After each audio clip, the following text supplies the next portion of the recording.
Between sparring sessions, Damon contacted Maya through the mind link, reminding her to take Talia shopping. But Maya told him that Talia slept and she shouldn't get disturbed. Talia is sleeping. Considering her wounds, she needs rest. We can shop tomorrow, Maya tried to reason with Damon. No, do it today. Damon didn't relent. The truth is that he felt guilty. He knew that Talia left because of the incident in the kitchen, and he thought that if Maya took her shopping, Talia would feel better and not try to leave again. The thought of Talia leaving created knots in his stomach. She nearly escaped, and next time, he might not get so lucky to find her sleeping in the forest. It turned late afternoon when Damon finished training and returned to the pack house. His shorts stuck to his body, and his bare chiseled chest and abs glistened due to all the sweat, and he itched for a shower. Damon heard Maya's voice coming from the kitchen, so he took a detour, completely ignoring Cassie, who ogled at him. How did the shopping go? Damon asked Maya, interrupting her talk with an Omega who stole amorous glances at Damon. We didn't go, Maya responded. Damon frowned and continued through the mind link. I told you to go today. Maya felt irked, but she knew better than to show it, so she plastered a smile. Talia wouldn't enjoy it if I dragged her against her will. Against her will? Damon felt confused. Every woman loves shopping. Talia doesn't want to leave her room, and I don't blame her. Damon snorted and went to his room. His steps halted in front of the door, and he went left instead of right. Before opening the door, he listened carefully. Nothing. He took a few sniffs, and his anxiousness mixed with anger when he couldn't pick up Talia's scent. Did she leave again? Damon opened the door abruptly and froze at the sight of Talia, who slept on the bed, curled around the pillow. A slow breath escaped his lips, and he backtracked out of her room. Before closing the door, his sight fell on the empty plate where bread, fruits, and cheese had been. He left them there last night. The fact that Talia ate the food he left made him feel a little better. Damon went to his room and took a quick shower. He returned to Talia's room, but this time with another plate of food that had fruits and croissants, and it got wrapped in plastic wrap so that the pastry didn't dry off. Damon sat on the bed and reached to hold Talia's hand. He looked at her sleepy face and didn't move for a long time. Cassie felt irritated. Dinner passed and Damon didn't come down. She saw him take a plate of food upstairs, the same way he did last night, and she knew that he took it to the third floor. But she assumed that it meant for him, because she didn't know that someone else stayed on the Alpha's floor. How Cassie called it. Only once Cassie made her way to the third floor, and Omegas told her that it didn't allow. But when she ignored them, Alpha Damon showed up and chased her away, saying that only his Luna would get to climb there. Well, didn't that mean her? It only took a matter of time, how Cassie saw it. There existed numerous she-wolves coveting Alpha Damon, but Cassie represented the only one who could stay in his pack house. Didn't that make her special? Cassie went to her room on the second floor and called her father. Daddy, she whined. Alpha Damon ignored me again. What did you do, Pumpkin? Cassie pouted while trying to think about what she did to offend him. I really have no idea. Last night I apologized and he seemed fine, but then he didn't. Alpha Richard hummed. Did something happen while he seemed fine? We went together to get drinks in the kitchen, and there stood a woman stealing food. I called her out, and she left with that pesky beta. What did Alpha Damon do? He asked me if I think his pack members need to steal food. And? Do you think they need to steal? No, I don't. But that woman sneaked in the dark. If she didn't steal, what else did she do? Sweetie, you look at this wrongly. Huh?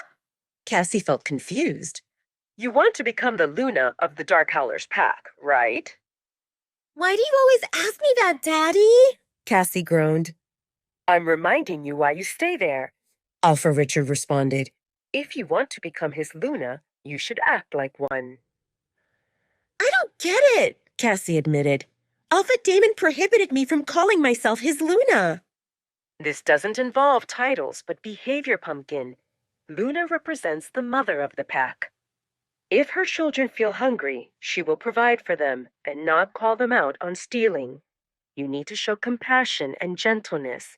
Show him that you can become a good Luna for his pack. Cassie listened intently.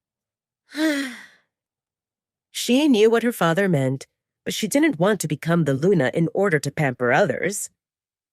She chased after the power and prestige which came with that position. She dreamed about standing proudly next to Damon. Omegas should have their duties and their meal times, and that didn't include eating from the pack house because that belonged to high-ranking members. Any Omega in the pack house stayed there to work and not relax and have snacks. But she knew that her father spoke correctly. No matter what her end goal seemed, she needed to put on a good facade. After she secured her spot, she could do whatever she wanted. Damon stayed in Talia's room until she started stirring. He knew that she would wake up, and he wanted to talk to her to ask for an explanation. Why did she go to the forest? Didn't he tell her to stay put? Did she run away or warn him that she could leave without him noticing? A part of him feared the answers. He didn't want to hurt her, but if Talia said that she wanted to leave, Damon didn't know how he would react. While she went missing, he spiraled into insanity, while anger and fear consumed him. And if she said that it happened on purpose, he might snap. And why did she refuse shopping? Did she punish him by refusing him the chance to repent? At that moment, Damon decided to leave. They would talk tomorrow. By then, he would cool off and the risk of him snapping would significantly lower. But Talia didn't show up for breakfast, and she didn't show up for lunch either. And he went back to feeling irritated. What game did she play? To starve herself? Talia either harmed herself or defied him, or both, and neither of those sat well with him. With every passing minute, his impatience morphed into fury until he couldn't take it anymore. Damon filled a plate with food and stormed toward the third floor. What Damon didn't know involved Maya noticing how Talia cooped up in her room. So besides bringing her food, Maya brought Talia a tablet and showed her how to go on the internet and browse. Talia spent quite some time reading news and looking at local maps to familiarize herself with the world and surroundings. Talia shrunk when she heard someone rapidly slamming on her door. She sat on the bed with the tablet in her hand, looking at the local map and figuring out nearby towns. It felt nice and calm, and whoever stood on the other side of that door made her anxious. Did the house catch fire? Or did Alpha Edward find out where she stayed and something horrible happened because of her? The door swung open, and Talia's eyes widened when she saw Damon's dark expression. Did he come to punish her because she went into the forest without permission? Why don't you come down to eat? Damon asked grumpily. Do you think this represents a hotel and we should serve you?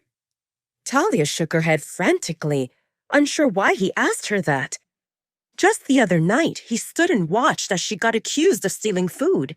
It seemed that he changed his mind and she could eat again. Doctor told you that you seem underweight. Did you forget that you need to have regular meals? Or do you starve yourself on purpose? I didn't bring you here to have you hospitalized. Talia realized that Damon felt concerned about her weight. Did the kind Dr. Travis call to check on her? Probably. Talia couldn't imagine that Damon would care about Talia's weight, unless he fattened her up so that he could eat her later. Only then Talia noticed that Damon held onto a plate filled with food. Did that belong to her? When she woke up last night, she found fruits and croissants, and that morning Maya brought her a nice sandwich and orange juice. Talia didn't feel hungry, and she didn't want to risk seeing Cassie or Damon again, so she decided to stay in the room and avoid trouble. Yet the devil himself stood at her door. She didn't know what to think about Damon other than he seemed mentally unstable.